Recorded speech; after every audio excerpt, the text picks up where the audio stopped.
Welcome to this deep dive. We are embarking on a deep dive into a fascinating and frankly massive shift happening right now across the entire food and beverage manufacturing world. We're moving well beyond the simple concept of just using fruit for, flavor. It's a fundamental transformation. What we are seeing is fruit moving from the periphery of the formulation process, where it was, often considered a commodity filler, Right. to the absolute center of strategic product development. Exactly. We've looked at a comprehensive stack of industry analysis regarding the fruit puree trends forecast for 2026. What was once defined as like a bulk ingredient or a simple flavor enhancer is now officially described in the source material as a strategic ingredient. A strategic ingredient. Yeah, a cornerstone critical for achieving clean label claims, delivering verifiable functional benefits, and enabling premium innovation. And what's truly fascinating here is that the immense consumer demand, which we see reflected everywhere, from independent grocery trend forecasts to major industry white papers, is essentially forcing fruit to become the foundation of innovation. How so? Well, whether you are developing functional juice shots, sophisticated baby foods, or those wildly popular ready-to-drink cocktails, the specific puree choice you make is now being asked to hit multiple critical goals. Okay. We're talking flavor, nutritional function, and crucial brand value, all simultaneously. Okay, let's unpack this, because that's a huge burden for what used to be a simple input. The core documents we reviewed identify 8 key shifts driving this new landscape. And they're all defined by rapidly changing consumer behavior. Right, a non-negotiable demand for functional ingredients, the absolute necessity of verifiable, sustainable sourcing, and a continued hunger for novel global flavor profiles that still taste, approachable. Our mission today is to give you the shortcut to understanding this complexity.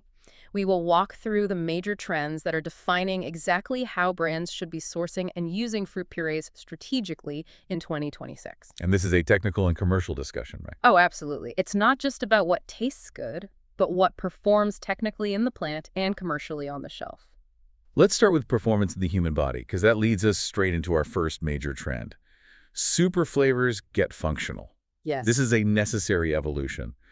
The old superfruit category is becoming less about exotic naming and far more about verifiable, measurable functional impact linked directly to flavor intensity. That distinction, verifiable impact, is everything in the modern market. Yeah. We're seeing a real pivot away from just exotic claims toward familiar fruits being prioritized specifically for their specific science-backed biological benefits. So what are we talking about here? For example, we noted a strong emphasis in the sources on antioxidant-rich fruits like raspberry, blueberry, blackberry, and black currant.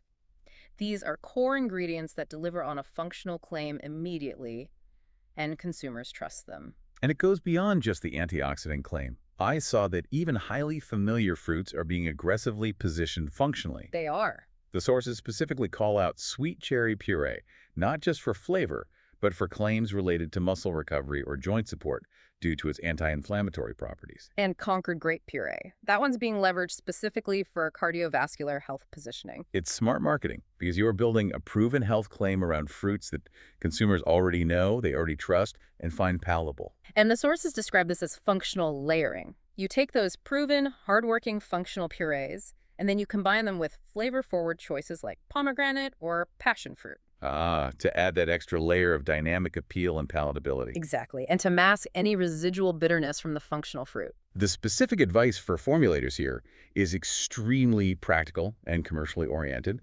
Don't use a generic fruit flavor.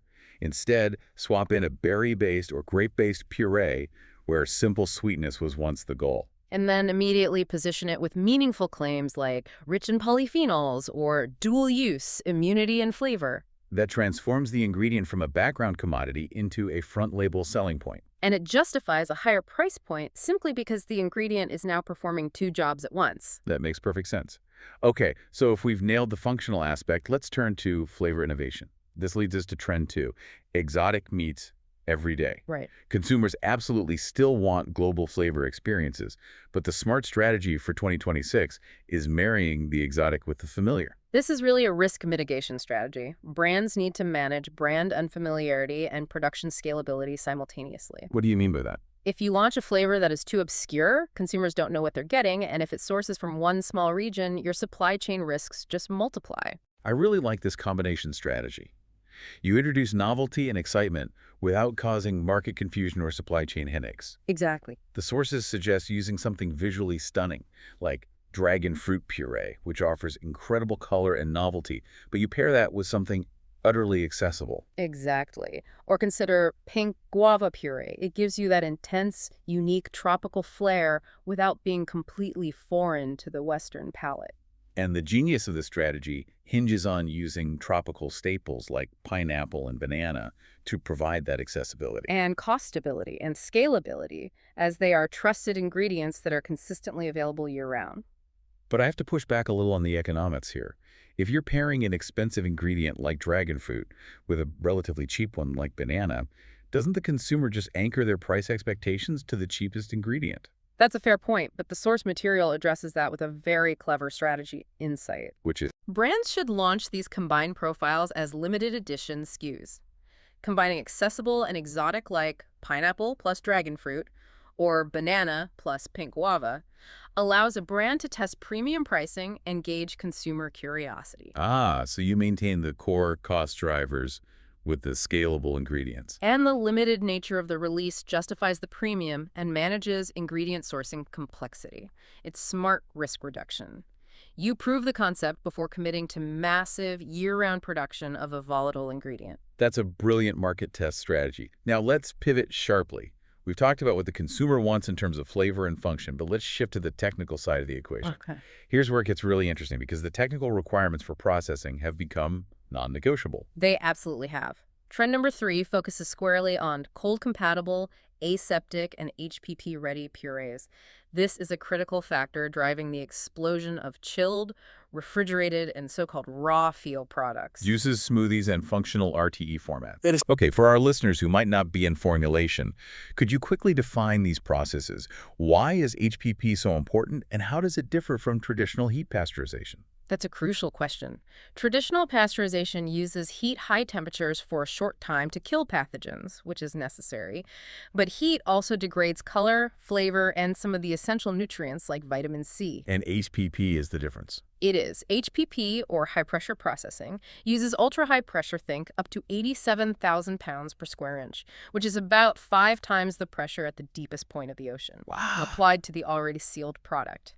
This pressure inactivates bacteria and pathogens without using high heat. The result, you get the necessary food safety, but the fruit puree retains its vibrant, fresh squeezed flavor profile, its bright color, and its nutritional content. So the demand for fresh taste on the label fundamentally requires a puree that can withstand HPP without breaking down. Yes. Precisely. And that's where the aseptic advantage comes in. The purees being discussed are defined as all-natural aseptic fruit purees, 0.100% fruit, no added sugars, preservatives, or artificial flavors. So it's pure from the start. Yes, aseptic processing keeps the ingredient pure and sterile from the start, requiring minimal additional processing later. So the formulation cue is that puree choices, they mention white peach, lime, and pink grapefruit as examples, must be specified for this aseptic compatibility. If the puree can't handle the HPP or cold process environment, the brand can't make those desirable fresh taste or raw feel claims on the final label. The claim is process dependent. And that technical necessity of radical purity leads us directly to Trend 4, Clean Label 3.0. Which they defined as radical ingredient transparency. This is where the expectation has completely evolved. What does radical transparency look like in practice today? I mean, isn't Clean Label just about no artificial colors? It's no longer enough just to exclude the bad stuff, artificial colors, preservatives, or high fructose corn syrup. That's Clean Label 1.0. Clean Label 3.0 means consumers now expect verifiable claims, allergen-safe processing documentation, and full supply chain traceability.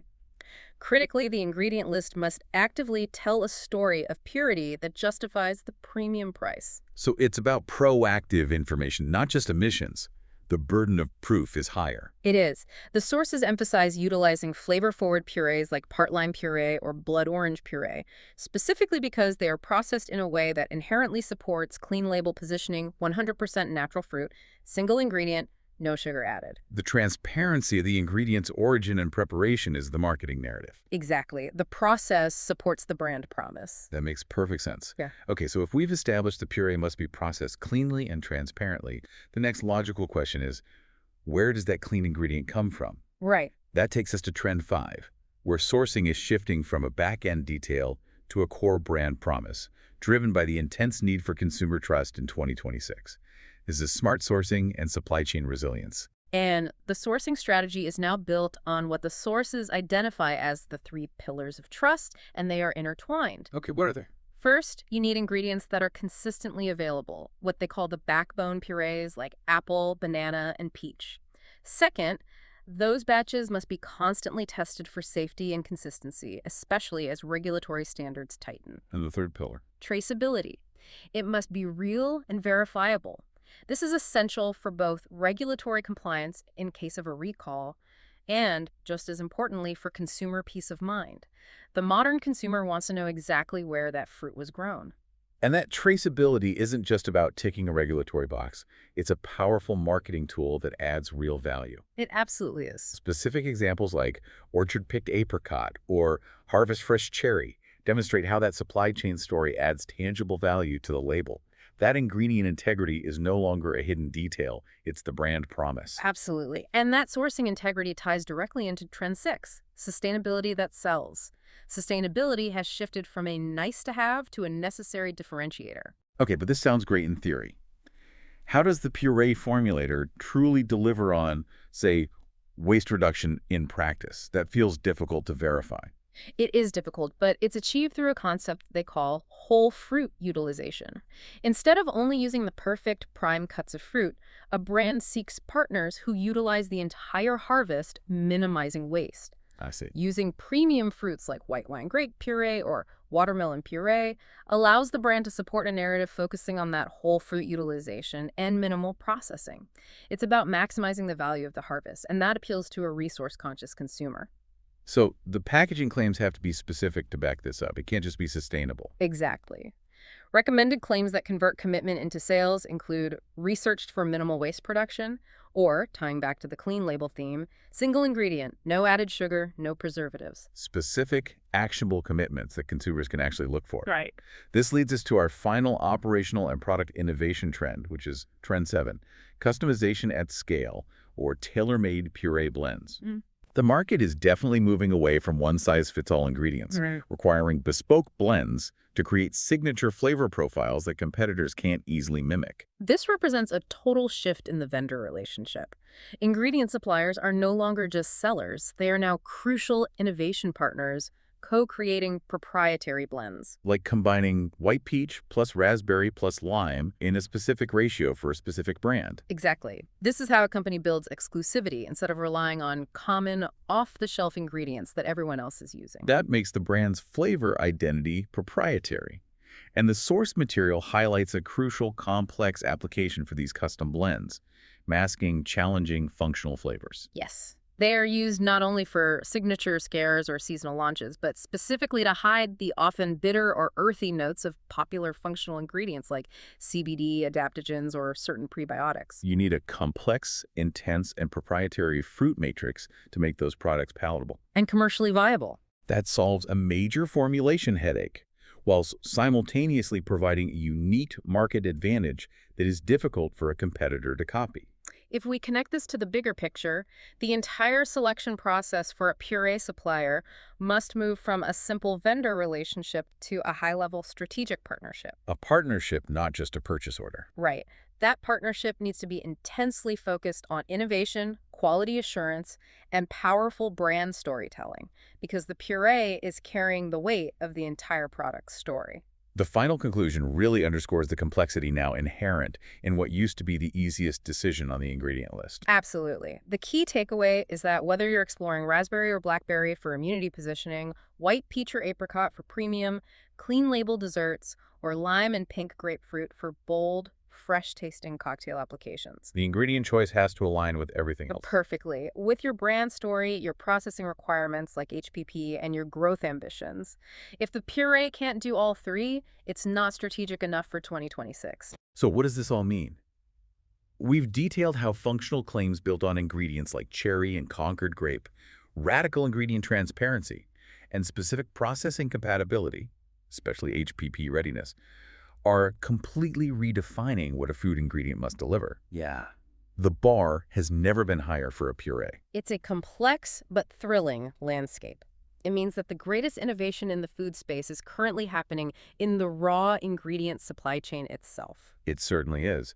And as a final provocative thought for you to mull over, the sources mention that these strategic purees serve an incredibly wide range of industries, from baby toddler foods and specialized pet nutrition, all the way up to cannabis-infused edibles and high-end RTD cocktails. Very broad spectrum. Considering that radical transparency trend we discussed, how might the regulatory and consumer demands for traceable sourcing and ingredient verification differ across those seemingly unrelated categories? Are consumers scrutinizing the source of a fruit puree in their pet's food with the same intensity as they scrutinize the source of an ingredient in their cannabis edible? That's a great question. Something for you to chew on as you review your flavor roadmap.